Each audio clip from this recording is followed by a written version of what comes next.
Because if there is even a single conflict between the two, the document wins and your family suffers the consequences. Here are the 5 locations where these documents are hidden right now. Number 1, your 401k or 403b.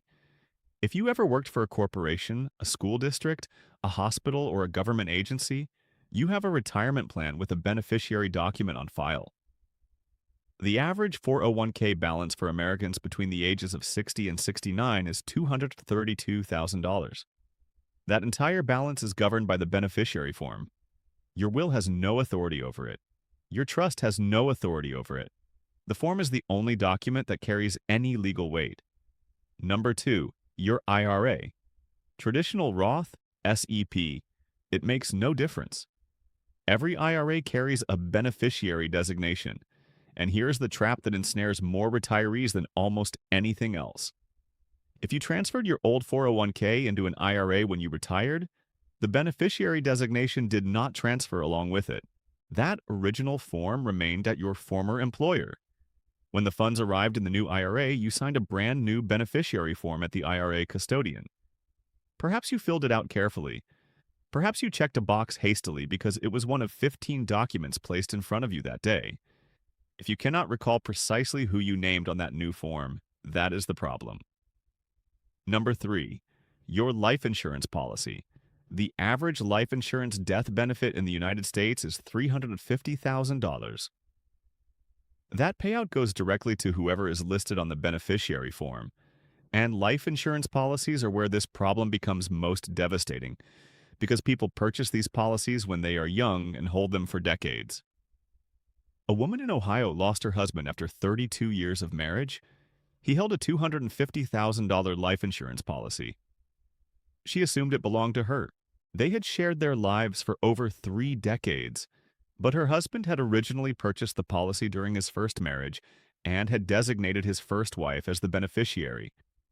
He never revised it after the divorce. He never revised it after the remarriage. For 32 years, that document sat in a filing cabinet bearing the wrong name. His second wife, the woman who stood by his side for 32 years, received nothing. The first wife, with whom he had not communicated in decades, cashed the check within 60 days. Number 4, your bank accounts. Most banks offer a feature called Payable on Death, and many seniors enroll in it without fully grasping what it does. A Payable on Death designation transfers your entire bank balance directly to the named individual upon your death. It bypasses probate entirely. It also bypasses your will entirely. You may have added this to your checking or savings account years ago because the bank presented it as a straightforward way to sidestep probate.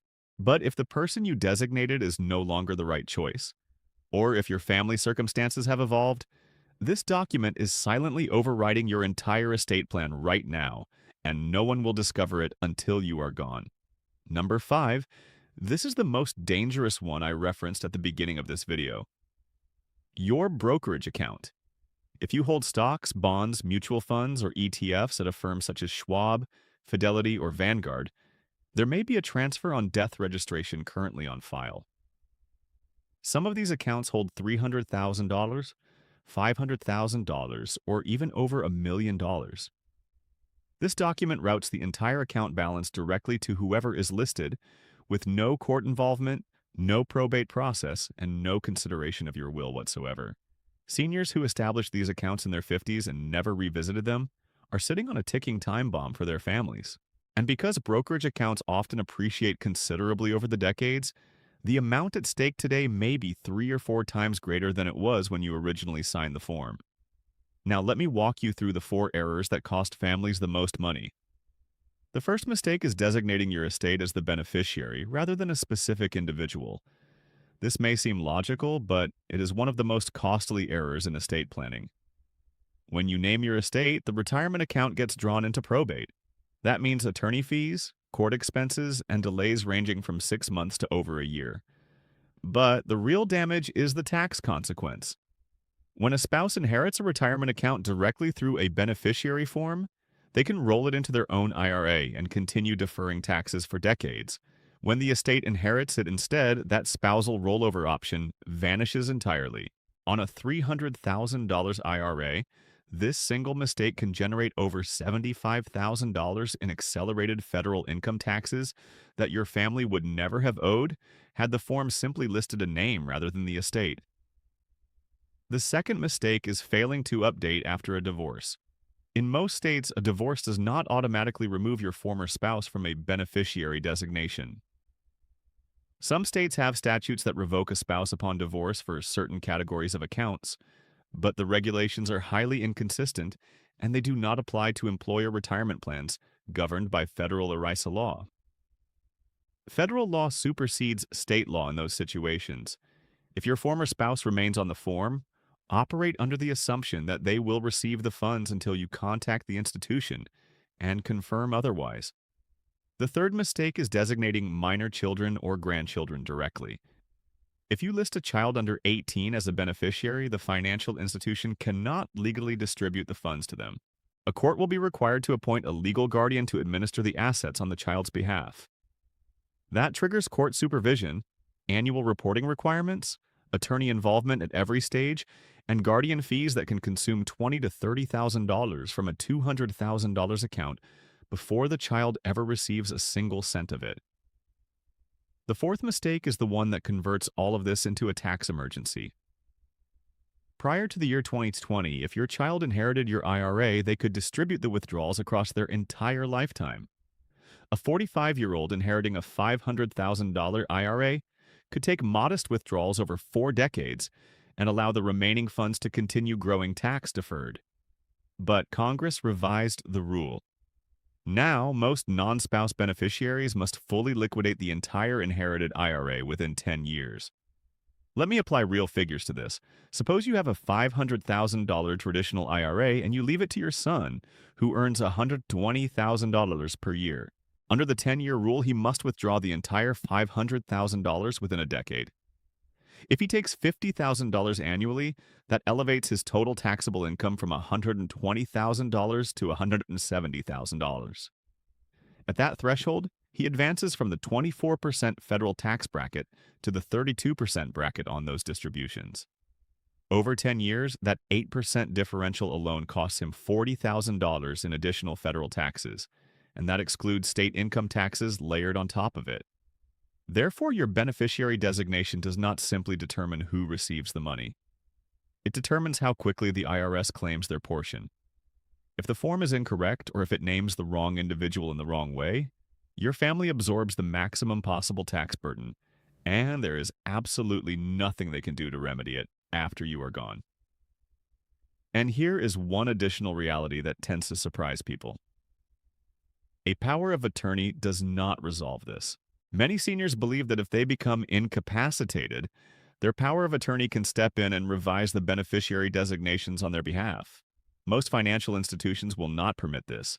A power of attorney typically authorizes someone to manage your finances and handle your obligations while you are living. It does not authorize them to alter who receives the money following your death. Therefore, the only individual who can correct a beneficiary designation is you. And the only appropriate time to act is right now, while you are still capable of making that call. Here is what to do this week. Step 1. Contact every financial institution where you maintain an account, your 401k provider, your IRA custodian, your life insurance company, your bank, and your brokerage. Ask them one question. Who is currently listed as the primary and contingent beneficiary on my account? Do not guess. Do not rely on your recollection of what you believe you submitted years ago. Obtain the actual name that is on file at this moment. Some institutions can provide this information by phone. Others will mail or email you a copy of the form. Either way, secure it in writing. Step 2. Compare every single document to your current will or trust. Place them side by side. If any name on any form does not align with your estate plan, the form is what the institution will honor, not the will. Revise the form without delay. Step 3. If you have a revocable living trust, consult your estate attorney about whether any of your retirement accounts should designate the trust as beneficiary rather than an individual. This is not always the optimal approach because of the tax implications already discussed, but it must be a deliberate and informed decision. not an oversight left over from a document you signed 15 years ago and never examined again. Step 4. If you have experienced a divorce at any point in your life, review every form across every account, including the ones you are convinced you already revised, particularly the employer retirement plan and the life insurance policy. Those are the two that families contest in court more frequently than any others, and those are the two where the incorrect name carries the greatest financial cost. Step 5. Do not designate minor children or grandchildren directly as beneficiaries. Designate a custodian under your state's Uniform Transfers to Minors Act, or designate your trust with explicit provisions governing how the funds should be administered until the child reaches the age you select. One phone call to the institution holding your largest account could protect your family from a $400,000 loss.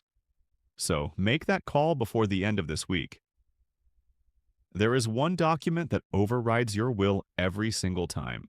And if you have not reviewed it within the last 12 months, your entire estate plan could already be routing your money to someone you never intended to receive it. It does not matter how much you paid your attorney. It does not matter how thoroughly your will was prepared. It does not matter if you revised your will just last month. If this one document says something different from your will, this document wins. Not occasionally, not in certain jurisdictions. Every single time. Federal courts have ruled on it. State courts have ruled on it. The United States Supreme Court resolved it unanimously. The document overrides the will, but here is what your estate attorney likely never told you. There is not just one of these documents. There are at least 5 distinct versions concealed inside accounts you already hold, and the most hazardous one lives inside an account most seniors have not reviewed in over a decade. By the end of this video, you will know precisely where all 5 are hidden, what they govern, and the one oversight that transforms a straightforward document into a $400,000 catastrophe for your family. This document is called a beneficiary designation.